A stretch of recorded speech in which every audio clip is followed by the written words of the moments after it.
중국 랴오닝성 하이청시의 가을은 겨울을 준비하기 위한 사람들로 분주했습니다.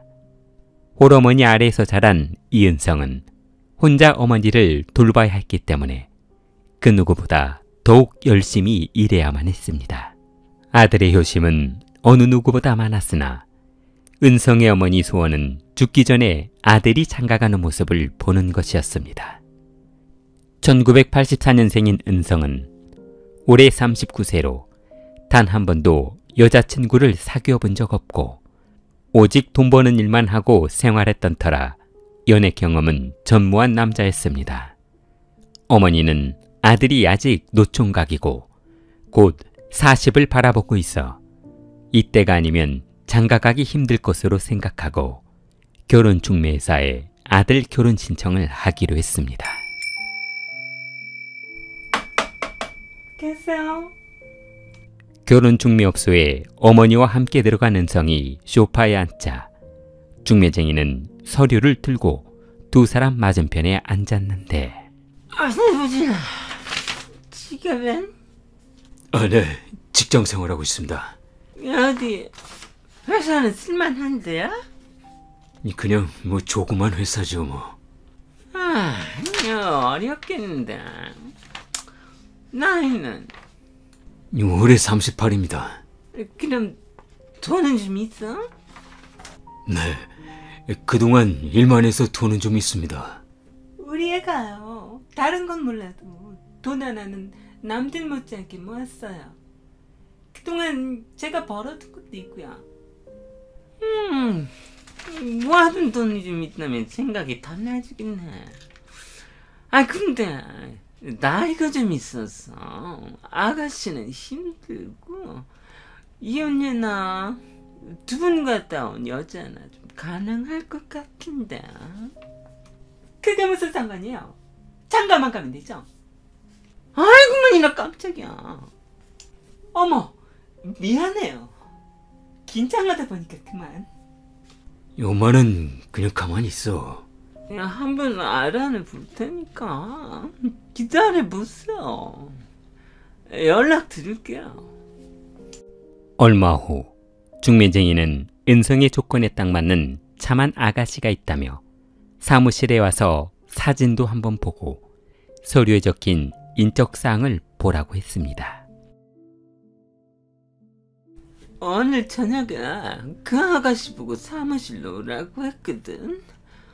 그러니까 늦지 않게 나와야 해? 네, 알겠습니다. 감사합니다. 어서오세요. 여기는 샤오슨, 여기는 이은성씨. 아주 그냥 듬직하고 키도 크지? 응?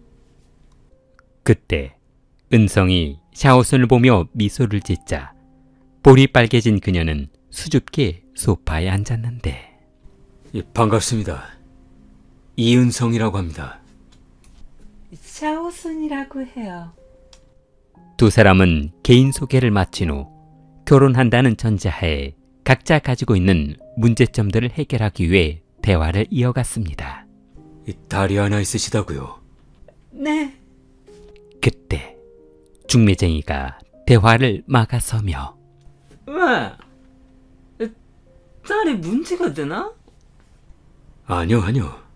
문제될 건 없죠. 별 말씀을요. 그냥 딸이 몇 살인가 해서요. 올해 12살이에요. 그리고요. 아가씨 남편이 교통사고로 죽었다고 했던가? 네. 아이고, 이처럼 안타까워서 어쩐대요. 그리고 지금은 따님하고 호르몬이하고 같이 사신다고요. 네.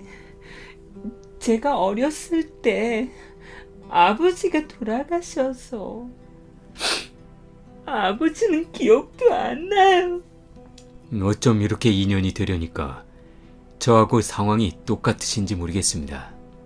왜요? 저희 아버지도 제가 어렸을 때 교통사고로 돌아가셨거든요. 언제 한번 예비 장모님도 만나뵈야겠습니다. 예비 장모님이요?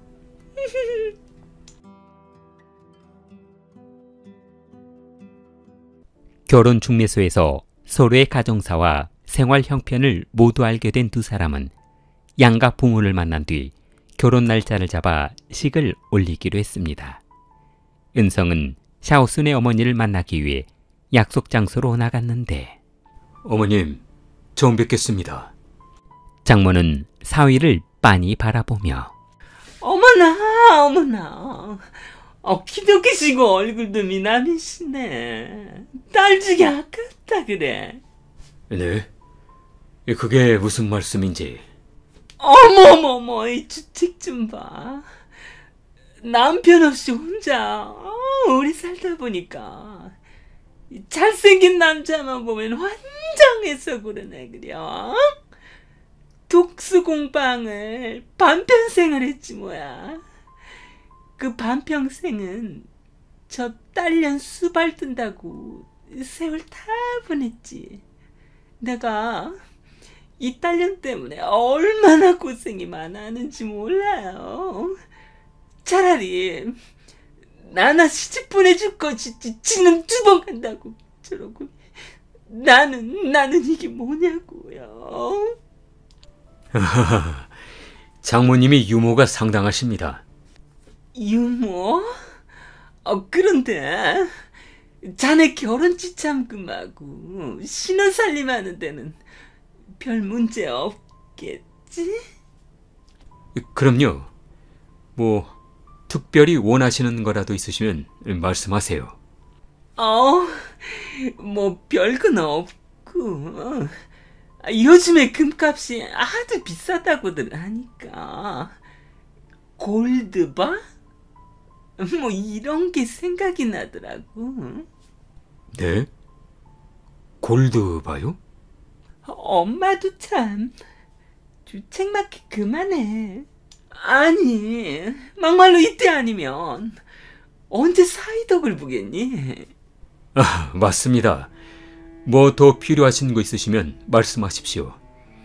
제가 다 구해다 드리겠습니다. 내가 저 딸년 키우느라 노재택도 안 해놨어. 노년을 어떻게 보낼 수 있을지 걱정이라네. 한 10만 위안 정도는 들어갈 텐데 말이야. 골드바하고 10만 위안요?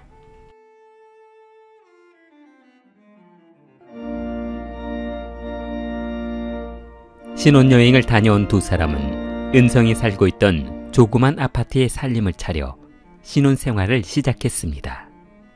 그런데 얼마 후 장모가 신혼집을 방문했는데 아이고 냄새야. 이런 데서 어떻게 새 식구가 산다니? 수연이 방이 있기는 한 거니? 나중에 돈 좀 모으면 큰 집으로 이사 가려고요. 어느 세월에? 그러다 소녀 시집가고 나면 그때 대궐 같은 집 얻을 텐가? 그럼 어떻게? 엄마, 그만하라고. 너는 가만히 있어봐.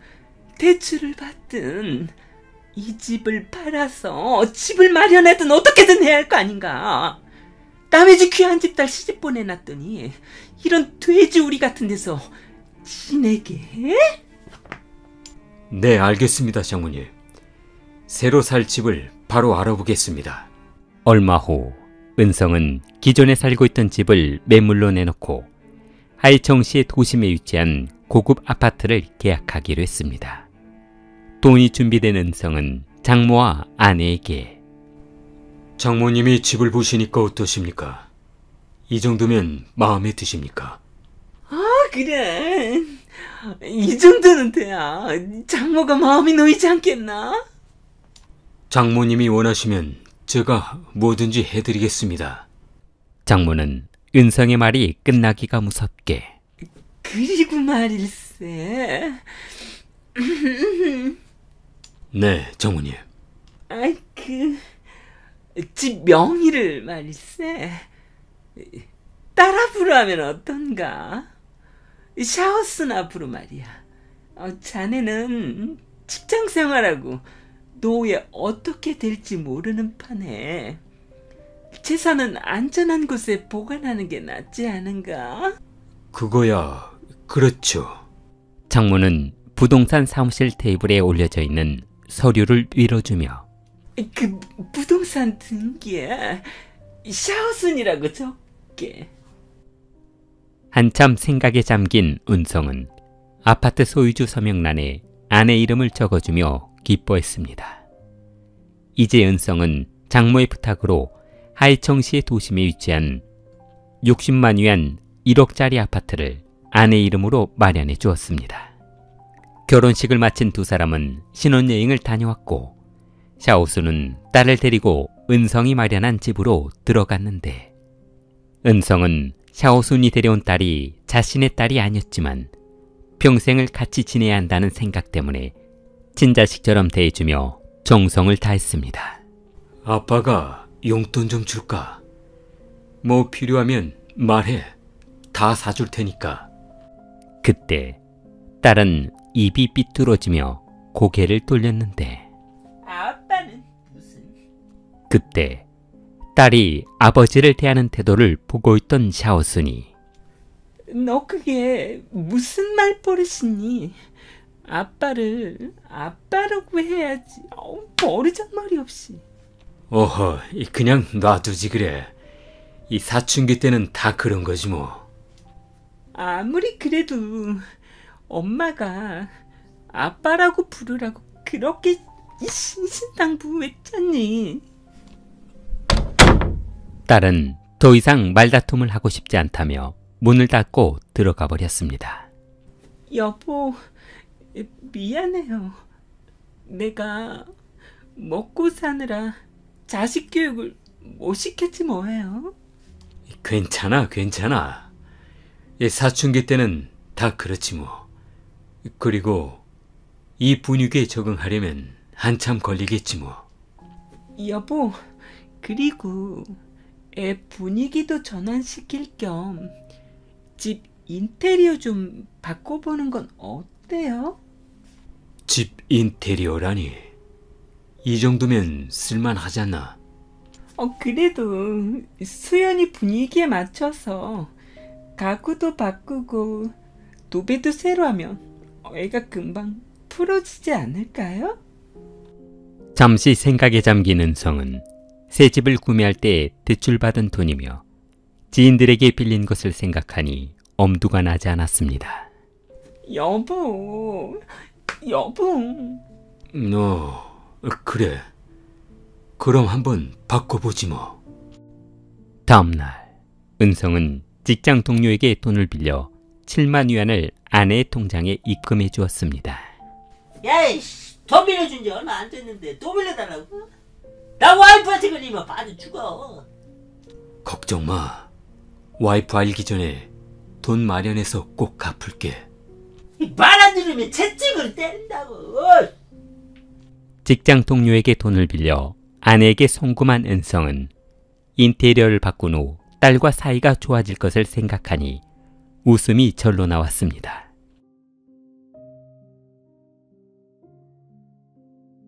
며칠 후 은성은 아내에게 돈을 송금했으나 아직 인테리어 공사를 시작하지 않자 저기야, 왜 인테리어 공사 시작 안 했어? 수연이 시험 기간이라서 조용히 하고 있어. 시험이 끝나면 곧바로 시작하려고. 아, 시험 기간이구나. 은성은 집안을 두리번거리며 자기야, 우리 결혼식을 올리고 한 번도 관계를 안 한 거 같은데. 어머, 자기도 참. 수연이도 잠들었는데 오늘 저녁에 어때? 그런데 자기 혹시 돈 좀 더 있어? 같이 자자니까 웬 돈이야? 그래도 같이 한 번 잘 때마다 용돈은 줘야지. 아니 그게 무슨 말이야? 알았어. 일단 알았어. 용돈을 좀 주면 될 거 아니야. 오수는 은성이 지갑에서 꺼낸 지폐돈을 받으며 이렇게 용돈을 버네? 은성은 그렇게 매번 아내와 관계를 할 때마다 지갑에 있는 돈을 다 꺼내주다 용돈이 떨어지자 돈이 없을 때는 아내와 잠자리를 같이 할 수 없는 상황이 되어버렸습니다. 그러던 어느 날 자기야, 나 이렇게 집에서 놀고 먹고 있으려니까 미치겠어. 어디 나가서라도 돈 좀 벌어볼까? 돈을 번다고? 뭐 하려고?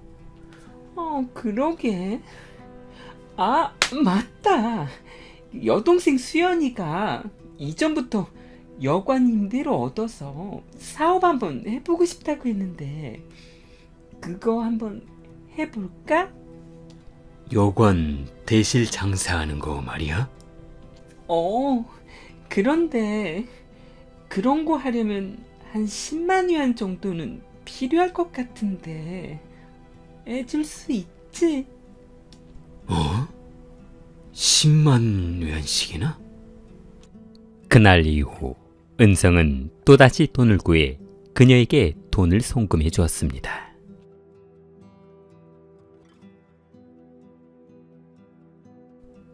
샤오수는 여관을 임대해 여동생과 사업을 시작했고 일을 마치고 집에 돌아온 은성은 항상 집에 혼자 있게 되었습니다. 아내는 여관 카운트에서 하루 종일 일하고 있었고 딸은 공부한다며 독서실에 가 있자 은성은 노총각 시절로 다시 돌아간 것 같았습니다. 그러던 어느 날 퇴근 후 집에 돌아온 은성은 야, 이게 뭐야? 치매인가? 번호가 바뀌었나? 이상하네. 분명 맞는데. 그때 집안에서 누군가 현관문 쪽으로 다가오는 소리가 들렸습니다. 그때 문틈 사이로 밖을 내다보던 딸 수연이 은성을 보자 깜짝 놀라며 아가. 은성은 딸이 자신을 보자마자 문을 닫자 딸의 행동을 이해할 수 없었습니다. 뭐야, 오냐오냐 했더니 이 도가 지나치네. 내가 뭐 어떻게라도 한다는 거야, 뭐야? 수연아, 아빠야, 문 열어. 은성은 아무리 문을 두드려 봐도 문을 열어주지 않자 집안에 들어가는 것을 포기하고 아내가 임대한 여관으로 가보았습니다. 아니야? 친구들이랑 여행 가서 며칠 있다 올 텐데. 뭐라고? 나한테는 아무런 말도 없었는데. 글쎄요. 저는 바빠서 이만. 처제. 그날 밤 집에도 못 들어가고 아내도 만날 수 없자 인근 모텔에 방을 얻어 그곳에서 잠을 자며 생활했는데 분에 못 이겨 침대에서 벌떡 일어난 은성은 아니, 이게 무슨 일이야? 사춘기 딸은 혼자 있다고 문도 안 열어주고, 아니, 막말로 내가 지 아버지인데 저 혼자 있다고 내가 뭐 어떻게 하기라도 하겠어? 아이, 비유 맞춰주기 진짜 힘드네. 그래도 가족의 평화를 위해서 참아야지. 못 적겠어. 그런데 이게 아무리 그래도 은성은 옷을 입고 다시 집으로 가보기로 했습니다. 아파트 입구에 들어선 은성은 집에 불이 켜진 것을 확인하고 올라갔는데 나가. 수연아, 아빠야. 은성은 집안에서 아무런 인기척이 없자 집에 있는 거 다 알아. 아빠랑 대화 좀 하자. 딸이 문을 살짝 열자 은성은 틈 사이로 수연아, 수연아. 할머니가 문 열어주지 말라고 했어요. 문을 열고 들어간 은성은 식탁에 앉아 밥을 먹기 시작했습니다. 딸은 식탁 위에서 허겁지겁 식사하는 은성을 바라보며 얼른 가세요. 할머니가 보면 혼난다고요. 아니, 내 집을 내가 들어간다는데 왜 못 들어가게 하는 건데? 며칠 뒤에 아빠가 온다고 했어요. 그래서 아빠가 들어왔잖니. 아니요. 아저씨 말고 진짜 우리 아빠요. 우리 아빠라니. 순간 은성은 그럼 아버지가 죽은 게 아니라 살아있냐며 물었고 이 모든 것이 계획된 사기였다는 것을 알게 되었습니다. 샤오수는 남편이 사망한 것도 아니었고 살아있는데 이혼한 것도 아니라는 것을 알게 되었습니다. 자신이 가지고 있는 전 재산을 빼앗아 다시 전 남편과 이 집에서 살 것이라는 생각을 하니 피가 거꾸로 솟았습니다. 얼마 후 장모는 은성이 손녀가 혼자 있던 그날 밤 식사 중에 손녀를 구타했다며 억지를 부려 이혼 서류를 준비할 테니 그렇게 하려며 이혼을 준비하라고 했습니다. 순간 은성은 집 소유주 등기도 아내 이름으로 해놓았고 여관 사업도 아내 명의로 사업을 하고 있어 자신의 앞으로 아무것도 남아있지 않고 빚만 남아있다는 것을 알게 되었습니다. 며칠 후 퇴근하고 집으로 돌아온 은성은 딸을 설득해 현관문을 밀치며 집 안으로 들어가 그들이 하는 대화를 듣게 되었는데 야, 좋다. 야, 내 덕이 이렇게 좋은 호감이 나는구나, 야. 숨어지는 보람이 있어. 거봐, 내가 뭐라고 했어. 돈 벌기 쉽다고 했지. 호구 같은 놈 하나만 잡으면 된다니까. 아, 장모님도 대단하십니다요. 장모님, 야, 한잔 하시죠. 이게 다 자네를 위해서 그런 거 아닌가? 이 사내놈이 쓸만하더라고. 차라리 내가 시집을 갈 걸 그랬지 뭐야. 샤오순이 실제 남편과 가족들이 모여 행복해하는 모습을 보자 참을 수 없었던 은성은 곧바로 주방으로 달려가 직도를 들고 나와 장모를 향해 칼을 휘둘러 살해했습니다. 그리고 곧바로 아내 샤오순과 딸을 살해했습니다. 샤오순의 남편은 놀라 도망갔고 샤오순의 가족을 몰살한 은성은 집을 나와 택시를 타고 어머니 집으로 도망갔습니다. 다음 날 오전 동네 주민들은 우체국을 가는 길에 샤오순의 집안이 조용해 무슨 일이 있나 하며 창문 틈으로 거실을 들여다보았더니 거실 바닥이 피로 흥건해 있어 곧바로 경찰에 신고했습니다. 2023년 7월 11일 랴오닝성 하이정시 공항국은 SNS와 언론에 키 1m 78에 39세 남성인 은성을 공개 수배했습니다. 경찰은 도주한 은성을 검거하기 위해 현상금 5만 위안을 걸었고 제보 전화를 기다리고 있었습니다. 어머니 집에 숨어 있어 뉴스를 보고 있던 은성은 자신에게 현상금 5만 위안이 걸려있다는 사실을 알게 되자 어머니가 있는 방으로 들어갔는데 어머니, 제가 여기 있다고 경찰서에 신고하세요. 이게 제가 드릴 수 있는 마지막 선물 같아요. 은성은 그동안 불효로 마음고생이 많았을 부모에게 마지막으로 효도하고 싶다며 부모를 설득했습니다.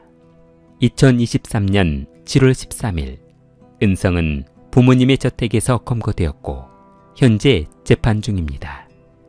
큰 이변이 없는 한 그는 전 가족을 살해한 혐의로 사형이 예상된다고 합니다. 길리를 후원해 주시는 멤버십 여러분에게 감사의 말씀드립니다. 길리를 사랑하는 마음을 좋아요와 구독으로 표현해 보세요. 길리였습니다.